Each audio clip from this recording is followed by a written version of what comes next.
અમદાવાદ અને ગાંધીનગર જિલ્લાની 9 પ્રાથમિક શાળાઓ હવે નગર શિક્ષણ સમિતિના હસ્તક વહીવટી પ્રક્રિયા પૂર્ણ. અમદાવાદ સ્કૂલ બોર્ડના 100 વર્ષની શતાબ્દીની ઉજવણી. નગર શિક્ષણ સમિતિના નૂતન ભવનના લોકાર્પણની તૈયારીઓ તેજ.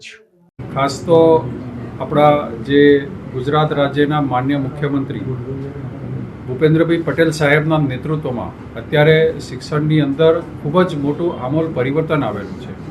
100% નામાંકન વિદ્યાર્થીઓનું થયું છે. આ જ વર્ષે ઐતિહાસિક એડમિશન નગર પ્રાથમિક શિક્ષણ સમિતિની શાળાઓમાં પણ થયું છે. એક ખૂબ જ ઉમદા અને મહત્વનો નિર્ણય કે જે અમદાવાદ મ્યુનિસિપલ કોર્પોરેશનની અંદર જે વિસ્તાર ભળી ગયેલો હતો તે વિસ્તારની અંદરની જે શાળાઓ છે તે શાળાઓને પણ કોર્પોરેશનની અંદર ભેળવવાનો અને સ્કૂલ બોર્ડ હસ્તક તેને એનું હસ્તાંતરિત કરવાનો એક ખૂબ જ મહત્વનો નિર્ણય કરવામાં આવ્યો છે. આ બદલ આપણા મૃદુ અને મક્કમ મુખ્યમંત્રી આદરણીય ભૂપેન્દ્રભાઈ પટેલ સાહેબનો હૃદયપૂર્વક આભાર વ્યક્ત કરું છું. ઘણા વખતથી આ વિષય ચાલુ હતો. હમણાં જ અમારી સંકલનની મિટિંગ પણ થઈ.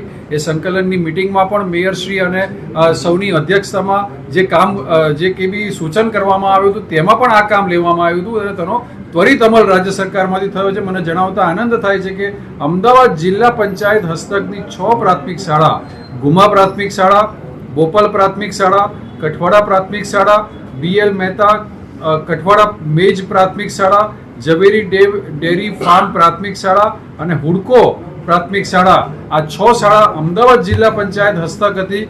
તે હવે 9 ફેબ્રુઆરીથી અમદાવાદ મ્યુનિસિપલ સ્કૂલ બોર્ડ હસ્તક તેને હસ્તાંતરિત કરવામાં આવી છે.